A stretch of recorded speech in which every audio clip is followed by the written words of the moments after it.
Movie का start होता है एक सफेद चूहे को दिखाते हुए जो कि किसी पजल में फंसा होता है और कोशिश कर रहा होता है कि वहां से कैसे निकला जाए। फिर यहीं से सीन चेंज होता है। हम एक चैम्बर में एक लड़की को देखते हैं जिसकी बॉडी पर काफी ज्यादा डिवाइसेस लगी होती है। उसकी आंख खुलती है तो वो काफी हैरान होती है और अपने ऊपर से डिवाइसेस उतार के फेंकने लगती है। सिस्टम में से कुछ आवाज आती है कि सिस्टम में एरर आ चुका है और यहाँ पर सिर्फ 35% ऑक्सीजन बची है। तो वो लड़की जो कि चैम्बर में लेटी होती है उसको ये लगता है जैसे वो हॉस्पिटल में है और हॉस्पिटल में ऑक्सीजन लेवल कम हो गया है। तो वो काफी घबराने लगती है कि मैं कहाँ आ गई हूँ और मुझे हुआ क्या था। वो लड़की चिल्लाने लगती है और सिस्टम से पूछती है कि मैं कौन हूँ और यहाँ कैसे आई, क्या तुम मुझे मेरा नाम बता सकते हो। तो सिस्टम उसका काफी अजीब नाम लेता है और वो उसका असली नाम नहीं होता। अब वो लड़की कहती है कि क्या तुम मुझे दिखा सकते हो कि मैं दिखने में कैसी हूँ। तो सिस्टम उसे उसका रिफ्लेक्शन दिखाता है और यहाँ पर उस लड़की को दोबारा से विजन्स आने लगते हैं।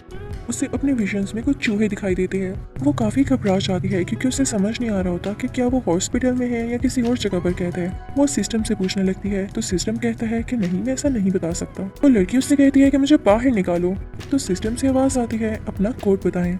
लेकिन उस लड़की को कैसे पता हो सकता था। वो उसके पास एक आइडिया आता है कि मैं जो भी बोल रही हूँ ये वो कर तो रहा है, तो क्यों ना मैं पुलिस को कॉल करवाऊँ। अब वो सिस्टम से कहकर पुलिस को कॉल करवाती है। सिस्टम पुलिस को कॉल मिलाता है तो वो बात करना शुरू करती है कि मैं कहीं पर कैद हूँ, मुझे नहीं पता कि ये कोई हॉस्पिटल है या कोई अजीब सी जगह है, पर हाँ मैं एक चैम्बर में कैद हूँ। वो पुलिस को चैम्बर का मॉडल नंबर भी बताती है लेकिन पुलिस को कुछ समझ नहीं आ रहा होता। वो लड़की पुलिस से कहती है कि आप मेरी कॉल को ट्रेस करके मेरी लोकेशन का पता लगा लें, लेकिन इसी के साथ कॉल कट जाती है। अब वो लड़की सिस्टम से कहती है कि मेरा डीएनए मैच करके बताओ कि क्या मेरा डीएनए किसी के साथ मिल रहा है। तो सिस्टम कहता है कि यस मिल रहा है और वो उसे एक लड़की दिखाता है जो कि वही होती है और उसका नाम एलिजाबेथ होता है। यानी इस लड़की का नाम एलिजाबेथ था और इसके साथ पता नहीं क्या चेंजेस आए जो ये यहाँ पर बंद हो गई। तभी पुलिस की कॉल आती है। वो एलिजाबेथ से पूछती है कि तुम एक चैम्बर में बंद हो, क्या यहाँ पर ऑक्सीजन है। और जैसे ही पुलिस ऑक्सीजन लेवल का पूछती है तो वो चैम्बर का सिस्टम बोलता है कि यहाँ ऑक्सीजन लेवल 31% रह गया है, जो कि 1 घंटा या इससे थोड़ा ज्यादा चल सकता है। लेकिन अगर एलिजाबेथ इसी तरह से डरती रही तो जरूरी नहीं कि ये 1 घंटा भी यहाँ निकाल पाए।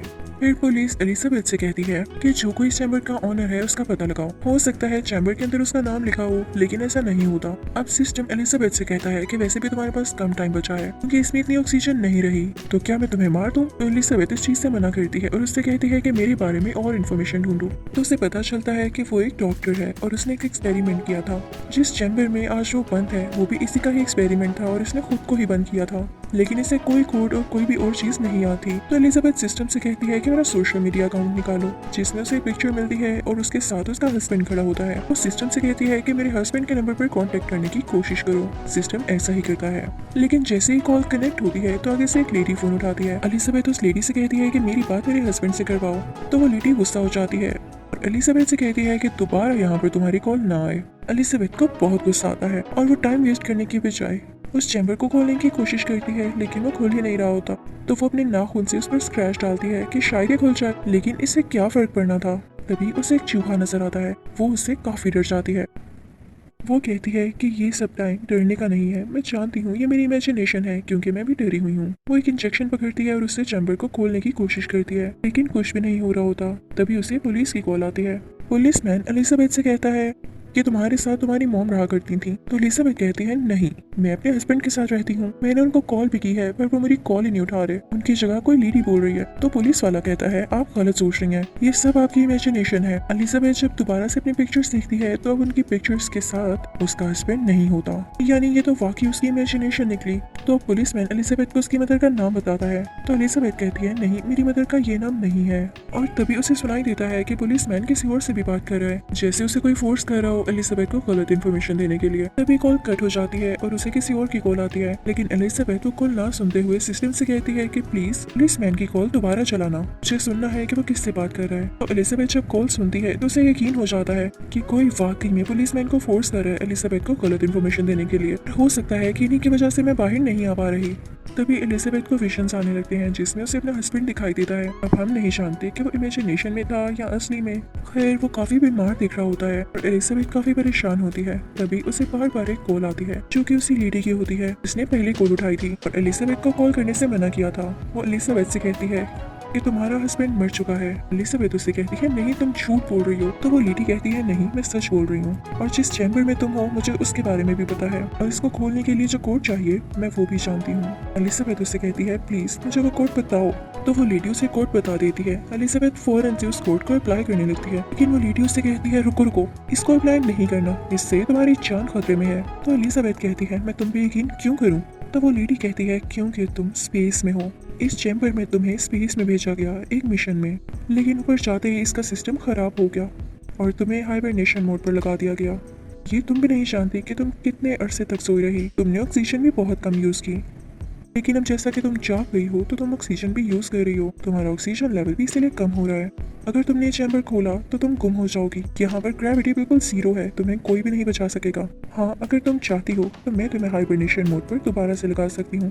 तुम्हें फिर से कुछ याद नहीं होगा, तुम्हें कुछ पता नहीं चलेगा कि तुम कहाँ पर हो। एलिजाबेथ उस लेडी से कहती है मुझे किस मिशन के लिए भेजा गया था। तो वो लेडी कहती है कि दुनिया तबाह होने वाली थी बस कुछ ही सालों में, और हमने तुम्हें चूज किया क्योंकि तुम काफी स्ट्रॉन्ग थी, ताकि तुम स्पेस में जाके कोई सूटेबल जगह ढूंढ सको जहाँ पर इंसान आकर रह सकें, क्योंकि दुनिया तो रहने के अब काबिल नहीं रहने वाली थी। लेकिन ऊपर जाते ही ये सिस्टम खराब हो गया और हमें तुम्हें सुनाना पड़ा। तो एलिजाबेथ उससे पूछती है कि वो तो सब ठीक है, मैं तुम पे यकीन कर भी लूँ इस बारे में, लेकिन उस पुलिस ऑफिसर का क्या? वो मुझसे झूठ क्यों कह रहा था? मैं जानती हूँ वो किसी की बातों में आकर मुझसे ऐसे बोल रहा था। तो वो लेडी कहती है तुम बिल्कुल ठीक सोच रही हो, क्योंकि यहाँ पर सब जानते हैं कि तुम्हें बचाने का कोई तरीका नहीं, और वो तुम्हें बातों में इसीलिए लगा रहे थे ताकि तुम्हारी ऑक्सीजन लेवल जल्द से जल्द कंज्यूम हो, यानी खत्म हो, और तुम मारी जाओ, क्योंकि इसके अलावा हमारे पास कोई हल नहीं है। यहाँ पर एलिजाबेथ काफी उदास हो जाती है। तो वो लेडी कहती है कि उदास नहीं हो, अगर तुम वाकई चाहती हो कि कोई मिरेकल हो जाए तो हाइबरनेशन मोड पर चली जाओ, वरना तुम्हारी ऑक्सीजन खत्म हो जाएगी तो तुम मारी ही जाओगी। तो इसलिए जैसे मैं कह रही हूँ वैसे कर लो। तो एलिजाबेथ कहती है ओके मुझे बताओ कैसे जाते हैं हाइबरनेशन मोड में। तो वो उन्हें बताने ही वाली होती है कि तभी उसके घर पर कोई लोग आकर उसे अरेस्ट कर लेते हैं। तो वो एलिजाबेथ से कहती है जब ऑक्सीजन लेवल 2 हो जाए तो तुम फौरन से हाइबरनेशन मोड पर चली जाना, याद रहे अगर ये इससे कम हुआ तो तुम मारी जाओगी। अब यहाँ पर एलिजाबेथ कुछ याद करने की कोशिश करती है कि ये सब हुआ कैसे, क्या पता मैं वापस जा सकूं, लेकिन उसे कुछ याद नहीं आ रहा होता। वो चैम्बर को खोदने लगती है, उसे खोलने की कोशिश करती है ताकि उसे इलेक्ट्रिकल शॉक लगे और उसकी मेमोरीज वापस आ जाए। तो तब उसे कुछ विजन्स आने लगते हैं कि वो अपने हस्बैंड के साथ बैठी है जो कि सच में अब मारा जा चुका है। दुनिया में किसी वायरस फैलने के बाद उसकी भी डेथ हो चुकी थी। उसके विजन में उसका हस्बैंड उससे कह रहा होता है कि हम दोबारा मिलेंगे।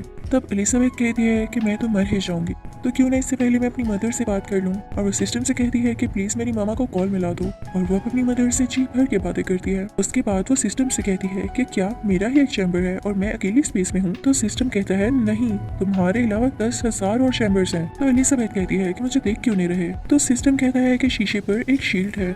वो जैसे उसे हटाता है तो एलिजाबेथ डर जाती है, क्योंकि बाहर एक डेड बॉडी होती है जो कि हवा में ही तैर रही होती है स्पेस में होने की वजह से, और उसके आसपास वाकई बहुत सारे चैम्बर्स होते हैं। उसे विजन आता है कि उसका हस्बैंड भी इन्हीं चैम्बर्स में से किसी एक चैम्बर में है। वो सिस्टम से कह के अपने हस्बैंड का भी चैम्बर देख लेती है, और जैसे वो अपने हस्बैंड की शक्ल देखती है तो बहुत खुश होती है, उसमें जीने की होप पैदा होती है। पर एलिजाबेथ को दोबारा से एक विजन आने लगता है जो कि असल का था, यानी ये उसकी पास्ट एक मेमोरी थी। कुछ चूहों पर एक्सपेरिमेंट्स किए जा रहे थे, उन्हें पजल में डालकर कि कौन सा चूहा ज्यादा इंटेलिजेंट है, और जो कोई इस पजल यानी मेज को पार कर लेता उस चूहे के सारे जीन्स और उसकी खास मेमोरी दूसरे चूहे में डालकर देखा जाता है कि क्या ये भी पजल को पार कर पाता है या नहीं। और जिस चूहे के साथ ऐसा किया जाता तो वो पहली बार में ही पजल यानी मेज को पार कर लेता। और ये सारे एक्सपेरिमेंट्स कर रही थी एलिजाबेथ, जो कि असली दुनिया में अब बूढ़ी हो चुकी थी। और जो लेडी एलिजाबेथ से बात कर रही थी वो एलिजाबेथ खुद ही थी, बूढ़ी एलिजाबेथ। और जो एलिजाबेथ चैम्बर में यानी स्पेस में थी वो एलिजाबेथ की सिर्फ एक क्लोन थी। और यहाँ पर भी सेम वही काम हुआ था जो कि चूहों के साथ किया गया, यानी एक चूहे की मेमोरी दूसरे चूहे में डाल दी गई। इसी तरह असली एलिजाबेथ की मेमोरी इसके क्लोन में डाल दी गई। और स्पेस में बाकी जितने भी लोग होते हैं वो भी क्लोन्स होते हैं। यहाँ पर एलिजाबेथ देखती है कि उसका ऑक्सीजन लेवल 3% रह गया है, तो उसे उस लेडी की बात याद आती है, और वो सिस्टम से कहती है कि जल्दी से मुझे हाइबरनेशन मोड पर लगा दो। सिस्टम कहता है कि आपने अपने ऊपर से सारी डिवाइसेस हटा ली हैं और अब ये पॉसिबल नहीं है। एलिजाबेथ फौरन से वो डिवाइसेस खुद को लगाने लगती है, लेकिन वो डिवाइसेस दोबारा साथ लगाने में काफी देर हो जाती है, क्योंकि हाइबरनेशन मोड में जाने के लिए 2% ऑक्सीजन होना जरूरी था। लेकिन अब उसके चैम्बर में 0.something ऑक्सीजन थी जो कि 1% से भी कम थी। तो एलिजाबेथ काफी डर जाती है, वो जानती थी कि वो अब मारी जाएगी। वो अपने हस्बैंड के लिए कोई मैसेज रिकॉर्ड करती है कि जब वो स्लीप से उठे तो ये सुन ले, और साथ ही गुड बाय कह के आंखें बंद कर लेती है। लेकिन तभी उसे आइडिया आता है। वो सिस्टम से पूछती है कि सुनो, जो लोग स्पेस में मारे गए उनके चैम्बर्स तो खाली है ना, उनके चैम्बर्स में भी ऑक्सीजन होगी? तो सिस्टम कहता है बिल्कुल होगी। एलिजाबेथ कहती है क्या उनकी ऑक्सीजन मेरे चैम्बर में ट्रांसफर हो सकती है? तो सिस्टम कहता है हाँ, क्यों नहीं हो सकती। सब चैम्बर्स का सिस्टम सेम है, ऑक्सीजन ट्रांसफर करने में कैसी मुश्किल, लेकिन इसके लिए कई ज्यादा दिन चाहिए और आपको हाइबरनेशन मोड पर जाना होगा। तो एलिजाबेथ काफी ज्यादा खुश होती है और कहती है हाँ ठीक है, मैं ट्राई करती हूँ और प्लीज तुम ऑक्सीजन तब तक ट्रांसफर कर लेना। फिर हम लोग देखते हैं कि उस चैम्बर में ऑक्सीजन रिफिल हो चुकी होती है। एलिजाबेथ भी हाइबरनेशन मोड पर होती है। अब कई साल बाद जब एलिजाबेथ की आंख खुलती है तो वो अपने हस्बैंड के साथ उसी प्लेनेट पर होती है जिस प्लेनेट पर जाने के लिए दुनिया से वो स्पेस में आई थी, और अब वो अपने हस्बैंड के साथ बहुत खुश होती है। इसी के साथ ही मूवी भी यही एंड होती है।